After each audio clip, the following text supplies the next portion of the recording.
Thank you, Presiding Officer.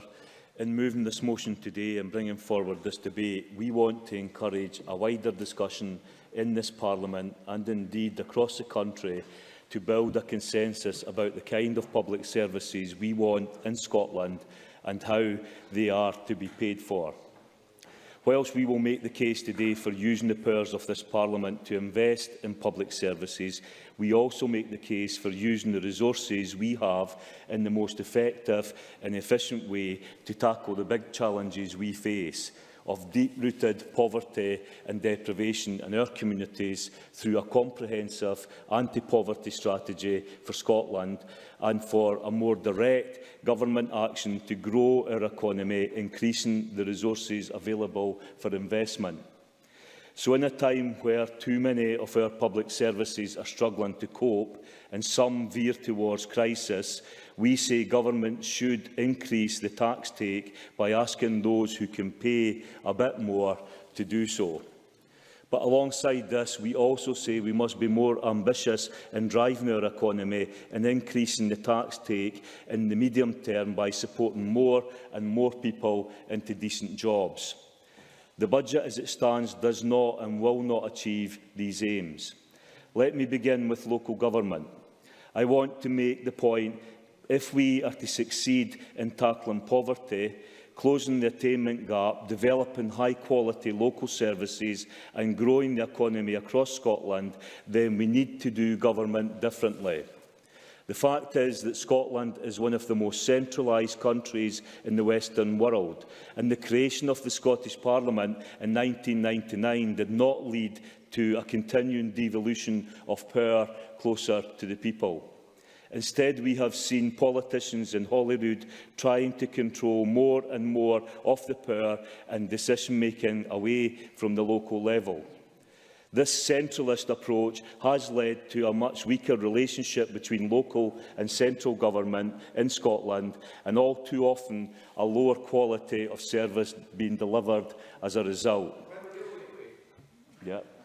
John Mason. I wonder if the member would accept that the relationship between central and local government was extremely poor under the last Labour Lib Dem administration because of ring fencing. Alex Rowley. I think it's a fact that it's extremely broken down, the relationship between central and local government right now. This failure to build on that relationship has also resulted in the failure to bring together the key people and organisations needed to plan and drive our economy at the local, regional and national level. One-size-fits-all central control is not best for Scotland. We want to build a new approach of government of equals, accountable to and driven by local communities with a wider partnership that recognises the role of the third sector, business and industry, trade unions, civic society and local communities in facing up to the big challenges of 21st century Scotland. Bruce Crawford. I thank Alec for giving me at this stage, and while you're on the process part of your speech. And I think Can we have the microphone on, please? It's my fault, Presiding Officer. Mr Crawford, have you forgotten your card? I do apologise. Right, start all over again. Let me first of all apologise to Alec Rowley for taking an intervention without having my card in. I think Alec Rowley will know that I generally respect the way he does politics, but I wonder if he understands that by forcing a decision on the budget at this time, Labour are undermining the role of the Finance Committee in scrutinising the draft budget. This may not have been Labour's intent, but clearly, if Parliament takes a decision on the budget before the committee reports, then what's the point of the committee having any deliberations on it at all? Alex Rowley. I would hope, and I take on board the point that Bruce Crawford makes, I would hope that the Finance Secretary will listen to the parties in this Parliament and will be open to actually looking at the concerns that we have so that we can find agreement on the best way forward. But you will not face up to the big challenges in Scotland by cutting the budget of local public services by £327 million as proposed by Derek Mackay in his draft budget. This cut of £327 million is confirmed by the independent Scottish Parliament Information Centre, and the Convention of Scottish Local Authorities has made similar calculations in arguing that the Finance Minister should think again. Since 2010, we have seen 27,000 jobs disappear from local councils across Scotland. This £327 million cut in this year's budget will mean more jobs going and even greater pressure on staff and services that are already struggling to cope. So today, Labour wants to put forward an alternative. We are asking Derek Mackay to amend his draft budget and put 1p on the basic rate of taxation to raise nearly an additional £500 million to invest this directly into local public services. His answer... Patrick Harvey. I'm very grateful to the member for giving way, and I think he knows that we share a lot of intent here about the need to raise revenue to invest in public services and protect them from the cuts.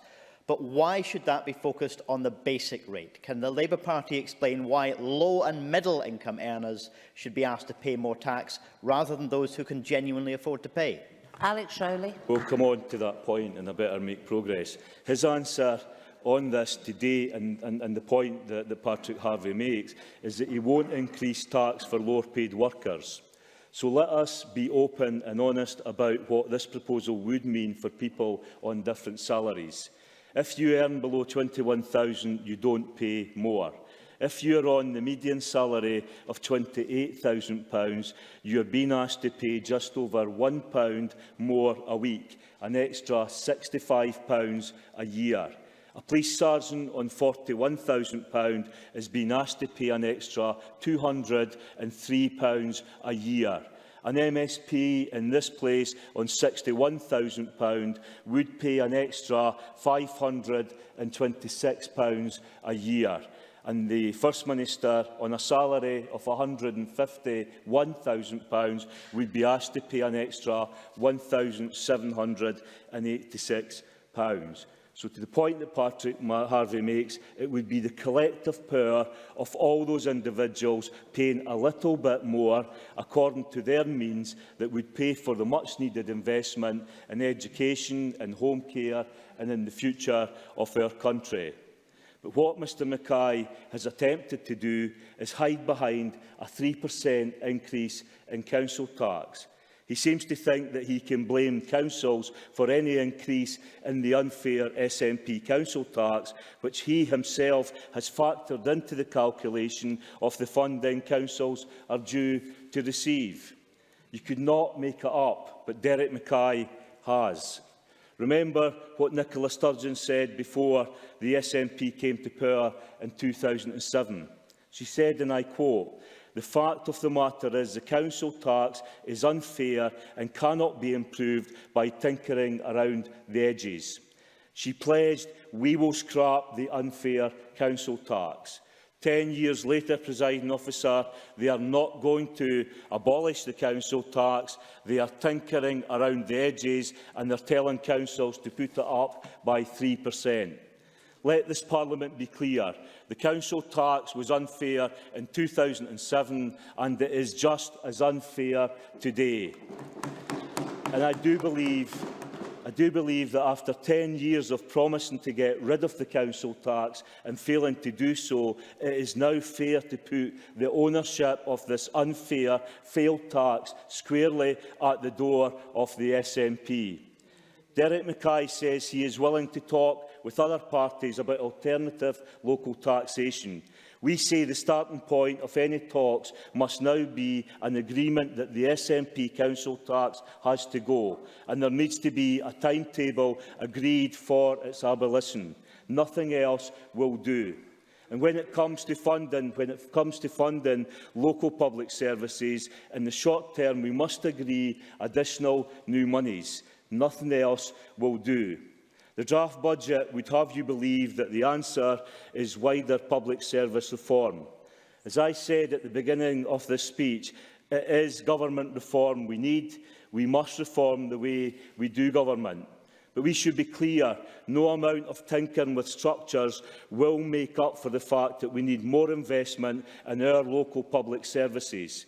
Take, for example, the debate on raising educational standards. John Swinney seems oblivious to what is staring him in the face. We need more financial resources going in to support our children through teaching and learning. I'm sorry, I don't think I've got time. He can mess around with the structures till doomsday. He can pour out the rhetoric about empowering head teachers and parents. But the fact remains we need more money going into the classroom to support teaching and to support learning. I know that Mr Swinney visits schools, and whilst I do not know what teachers tell him, I too have visited many schools and asked teachers what would be their priorities, and consistently they say to me, we need more classroom assistants, we need more support in the classroom to support teaching and learning. So we need a government that will listen a bit more, and we can start that process by listening to what teachers have to say. The money being promised for schools in this budget is simply not enough.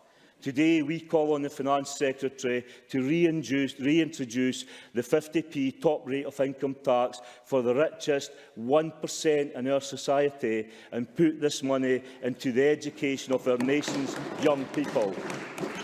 Derek Mackay, in his introduction to the draft budget, states, and I quote, "This budget renews the Scottish Government's commitment to public service reform, guided by the recommendations of the Christie Commission on the future delivery of public services." Christie, at its heart, was about tackling poverty, deprivation, inequality and shifting the priority to a more preventative approach. To make the point, I want to quote directly from the Christie report. They said, "A cycle of deprivation and low aspiration has been allowed to persist because preventative measures have not been prioritised."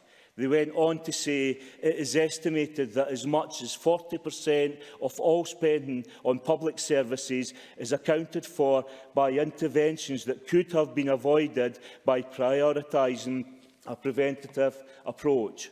You cannot and you will not invest in preventative measures and bring about the transformation in the way we do public services in government if you can continue to cut these budgets. And you know, that confusion at the heart of this SNP government is summed up by their proposal to reduce access to the free bus travel which gives mobility to older people all over Scotland, whilst at the same time offering a tax cut to those getting on aeroplanes. You really could not make this up. Our NHS and community care is in crisis and they want to do nothing. They say it is not as bad as England. That seems to be the extent of this government's ambition for our country. We have record levels of older people well enough to go home from hospital, but who cannot get a care package they need to go home. Labour supports community care, but we are clear community care was never care on the cheap. None of us know what the future holds and what support we or our families will need in the years to come. We, this generation, have the chance to shape the provision and future of care services. We have the chance to give young people a better future. Lack of educational achievement, lack of care services, lack of investment for the future. Is that really the price we are all willing to pay to avoid a small increase in income tax? I say to you, let us have that discussion. Let us have that debate and let us talk about the kind of society that we want, the kind of public services that we want and the kind of Scotland that we all want to live in. I move the motion.